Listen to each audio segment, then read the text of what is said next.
Today, I'm going to cover Joe Biden's best possible path to victory this election. For the last few months, Joe Biden has remained ahead of Donald Trump in almost every single poll, with even Republican-leaning outlets such as Fox News forecasting a Biden victory. Despite this, it is still possible for Donald Trump to come out victorious, having even made recent gains in the last few weeks, with the JHK forecast increasing his chance of victory from 13% to 21%. Even though Donald Trump has been gaining a little bit of traction, it is not enough to put him ahead of Joe Biden, who is most likely going to win the general election this November, and I will be documenting the best possible outcome that can happen in Biden's favor. I won't be categorizing states as likely, lean, or tilt in this video, and will only categorize them as the party they are voting for, as the margin of their victory is almost impossible to determine. Keep in mind, this outcome is very unlikely to happen, but it is still within the realm of possibility. First off, let's count the states that Biden is going to win no matter what, which are Washington, Oregon, California, Hawaii, New Mexico, Colorado, Illinois, Washington D.C., Maryland, Delaware, New Jersey, Connecticut, Rhode Island, Massachusetts, Vermont, New York, and Maine's 1st District along with its senatorial votes. States like New Mexico and Colorado aren't widely considered to be safe Democratic states, but in my opinion, there is less than a 5% chance that Donald Trump can win either of these states due to increasing numbers of Hispanic, young, and urban voters in both of these states, which put them both snugly into the Democratic safe column. Now let's document the states that Trump is close to 100% chance of winning, which are Utah, Idaho, Montana, Wyoming, North Dakota, South Dakota, Nebraska, except for the 2nd District, Kansas, Oklahoma, Missouri, Arkansas, Louisiana, Mississippi, Alabama, Tennessee, South Carolina, Kentucky, West Virginia, Indiana, and Alaska.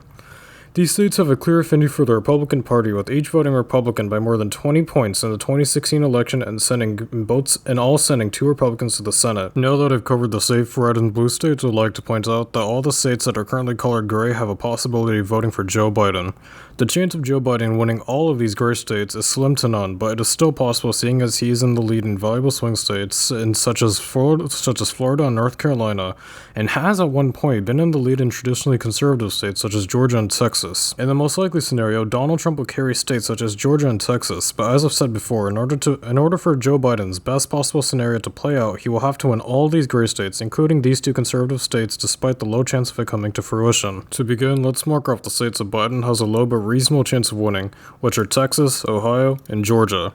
The state of Ohio is no longer considered to be a swing state due to the mass urban population depletion, but it can still reasonably vote blue, seeing as Senator Sherrod Brown was able to comfortably keep his Senate in the 2018 midterm elections, winning by about 7 points in what most consider to be a conservative state. And while the total population of Ohio is shrinking, the minority population is gaining a larger and larger share of the state population, with blacks increasing from 10% to 12% in recent decades. Again, while Ohio is most likely going to vote for Donald Trump, it isn't unreasonable for the state to go for Joe Biden this election. As for Texas, the state is currently undergoing a large demographic and political shift, mainly due to the large-scale immigration from both other countries such as Mexico, and from more liberal states across the United States, primarily California and New York, shifting the state farther and farther to the left. This substantial political shift has been reflected in the 2018 Senate elections between Ted Cruz and Beto O'Rourke. Ted Cruz, a name not only famous in Texas, but across the country, faced serious opposition from a Democrat unheard of until 2018 and gave Cruz a run for his money by garnering a mind-boggling 48% of the vote. At the moment, it is extremely unlikely for Texas to vote Democrat in the 2020 election, but it is not a preposterous prediction. In the next few election cycles, Texas will be the center of aggressive campaigning, as it is on the cusp of becoming a swing state due to the reasons mentioned above. In the case of Georgia, it is safe to categorize Georgia as a swing state for the next couple of elections. This is due to the fact that Biden is currently trailing behind Trump by only 5 points as of September, and has at certain points surpassed him by 1/10 of a point. Other than the presidential race, Senator Kelly Loeffler of Georgia is wary of losing her Senate seat in the 2020 special election, as her challenger, Raphael Warnock, has mirrored the path of Biden by trailing behind the Republican incumbent and briefly surpassing them, further solidifying Georgia as a new swing state. All 3 of these states will more than likely go Republican in the 2020 election, but it is still within the realm of possibility for all 3 of them to go Democrat this election, with Georgia being the most likely to do so.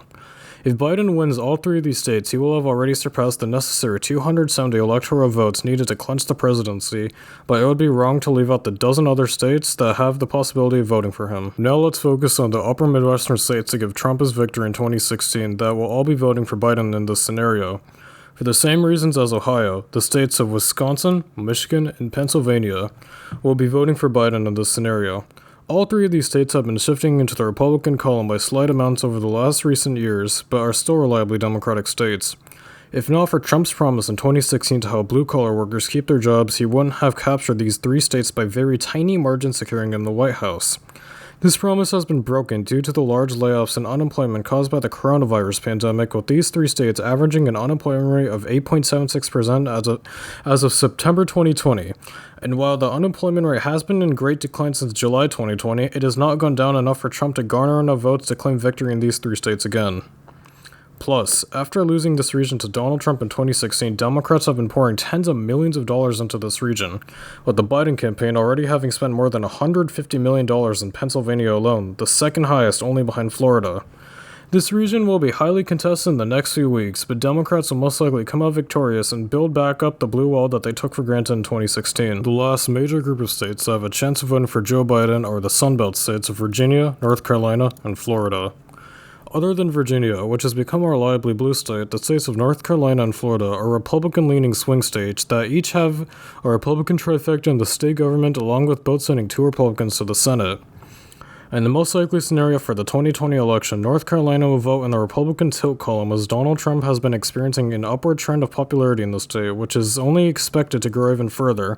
But at the moment, Joe Biden still leads in North Carolina by 5%, which gives him a very good chance of winning the state. In the state of Florida, both candidates have already spent a total of $250 million trying to outdo each other. Despite the Trump campaign having spent the majority of this at $150 million, Joe Biden seems to be coming out on top, with the JHK forecast giving him a 65% chance of winning the state that has voted for the winner in every elections for the last 90 years. While Biden has been struggling in the state, as Trump is seeming to catch up to him, he can still clinch a victory in the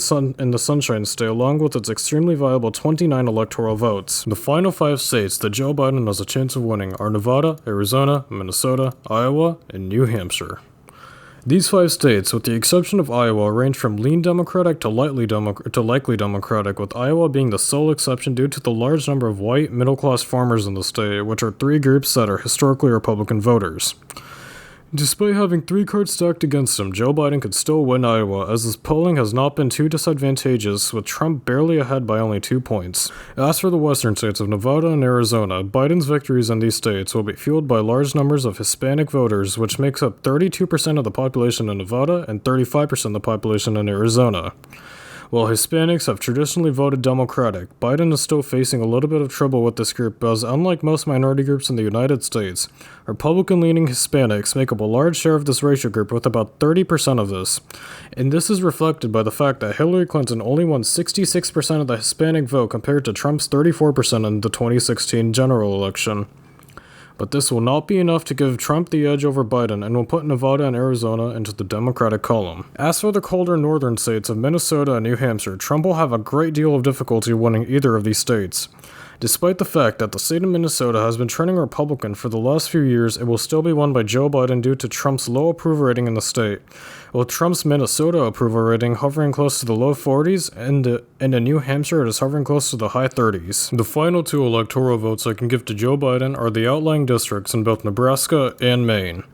In a normal scenario, both of these outlying votes would go to Donald Trump, but in the best case scenario for Joe Biden, both of these votes will go to him, giving him a total of 413 electoral votes compared to Donald Trump's 125. This scenario I have just played out of Joe Biden's best possible scenario most likely will not happen, as states such as Texas, Florida, and North Carolina will most likely vote for Donald Trump this election, but still have a very tiny chance of voting for Joe Biden. Still, I would like to thank you for watching. Make sure to like and subscribe.